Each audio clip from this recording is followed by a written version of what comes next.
Hey friends, if you wish to fix bad image error 0xc0000428 on your Windows 11 computer, then please watch this video. I will guide you to the resolutions.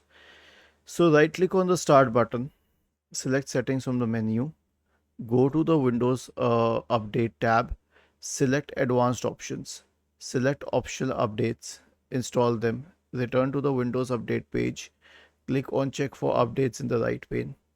The next solution is an SFC scan. So search for command prompt in the Windows search bar.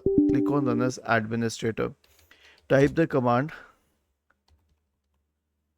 SFC space / scan now and hit enter to invoke the SFC scan. The next solution is a system restore.